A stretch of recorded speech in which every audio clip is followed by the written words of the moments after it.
je le faisais avant, j'invite des gens qui arrivent de France et ces personnes nous mettent directement au courant de ce qui se passe en France. Laurence, merci d'avoir accepté de passer quelques minutes ici avec nous au programme franco-américain. Et comme je fais avec toutes les personnes qui passent pour nous parler de ce qui se passe en France, lorsque tu es arrivé en France, est-ce que tu as eu l'impression de voir des choses nouvelles ou c'était à peu près la même chose que tu es allé la dernière fois il y a 6 mois, peut-être sûrement? Oui. Donc c'était pendant l'été. Est-ce que tu as vu des choses nouvelles cette fois-ci? Oui, enfin, bon, Paris c'est toujours pareil, mais quand même ce qui a changé, c'est qu'on sent l'Europe qui avance à grands pas. Oui, et de quel point de vue, c'est-à-dire on le sent de quel point de vue? Les gens en parlent, on voit des annonces pour du travail dans l'Europe, on commence à trouver plus de gâteaux allemands, plus de produits italiens. Et peut-être c'est la même chose dans les pays d'Europe, on trouve peut-être plus de produits français, c'est ça? Ben oui, je pense. Il doit y avoir quand même un échange, oui. Et puis, par exemple, j'ai pris le TGV. Pour la première fois, le TGV était en retard parce qu'on attendait un train d'Italie. Donc maintenant, il y a des correspondances au niveau des trains. Oui. Et donc, il y a beaucoup plus d'interchange entre les pays d'Europe, c'est ça? Et est-ce que c'est parce qu'il y a beaucoup plus de gens qui vont travailler en Europe ou cherchent du travail en Europe? Ou bien c'est Non, je pense qu'il y aura... C'est parce qu'il y a plus de gens qui vont travailler dans d'autres pays.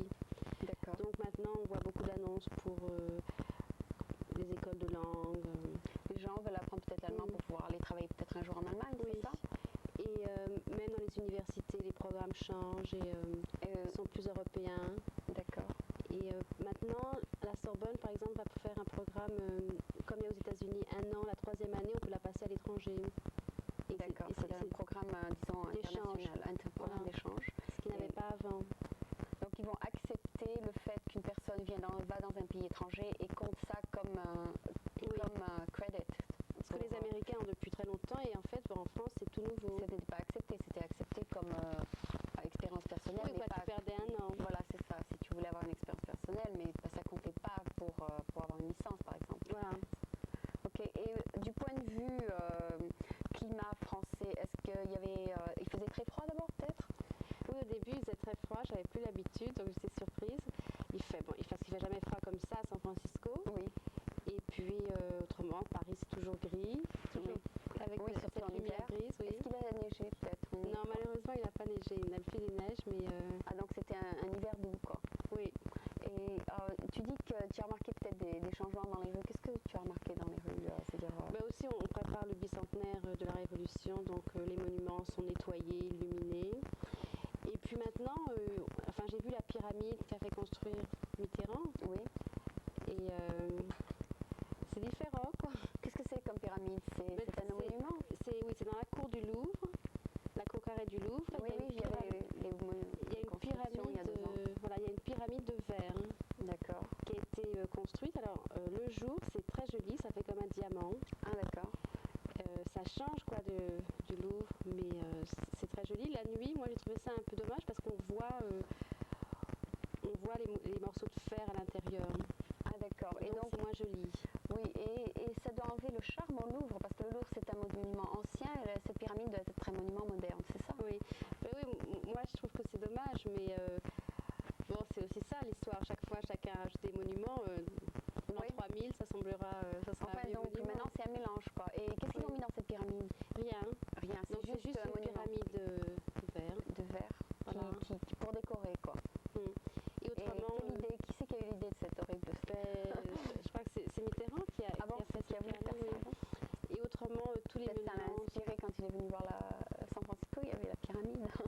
Je ne sais pas enfin. Non oui, les pyramides c'est quand même un monument classique. Oui. Peut-être. Moi je pensais que c'était pour mettre toute la partie de l'Égypte là-dedans, mais c'est pas le cas. Écoute, je sais pas, je pense pas. On m'avait dit, quand je suis allée voir le Louvre il y a 2 ans, que beaucoup des trucs d'Égypte vont être transportés autre part. Je ne sais pas si c'était dans cette pyramide.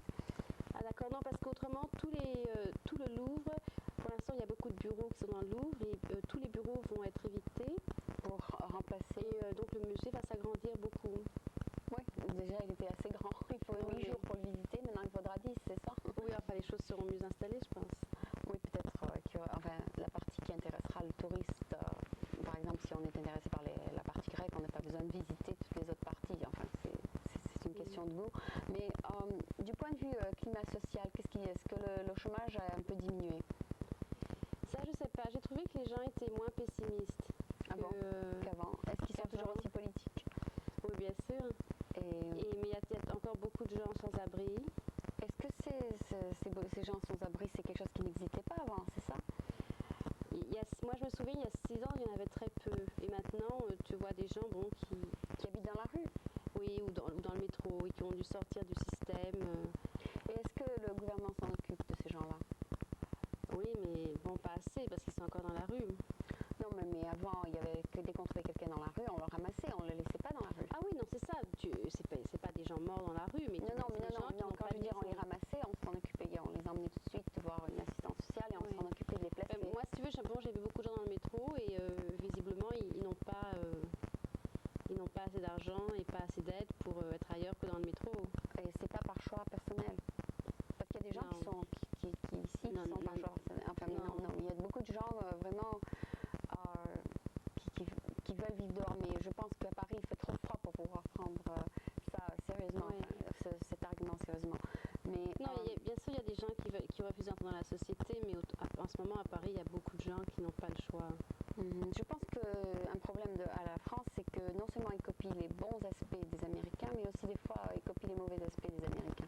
C'est-à-dire ça, c'est un des aspects qui est copié par la France, mais qui ne devrait pas être copié par la France. Enfin, c'est un très mauvais exemple, je pense.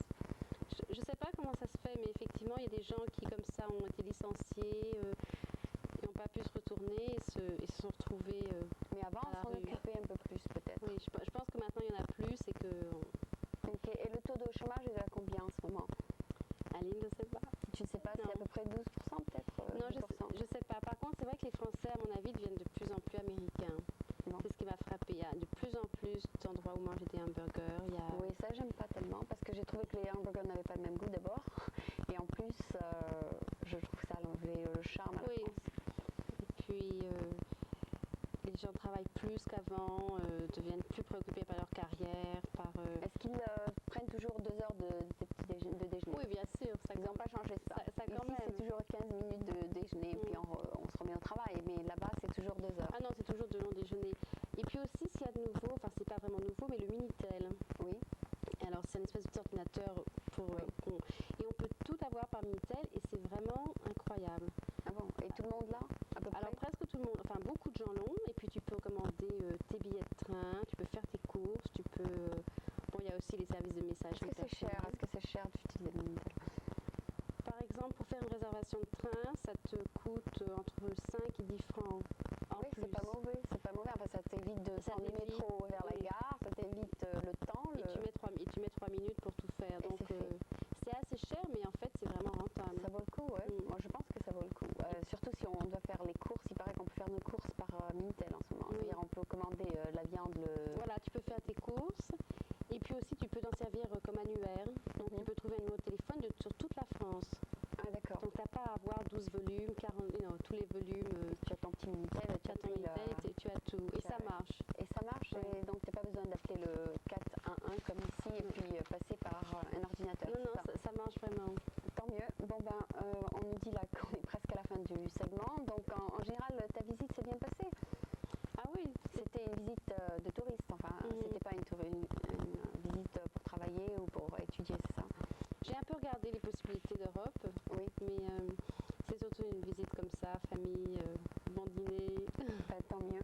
Ok, donc c'était Laurence qui a passé, je crois, 2 ou 3 semaines à Paris, c'est ça? Un mois. Un mois à Paris et qui nous dit que la France se prépare pour le bicentenaire. Du point de vue social, il y a de plus en plus, donc, comme elle dit, de gens sans abri. Et du point de vue architecture, elle a remarqué donc qu'il y avait cette pyramide dans le Louvre, ce qui est dommage à mon avis. Merci beaucoup d'être venue ce soir. De rien, Aline.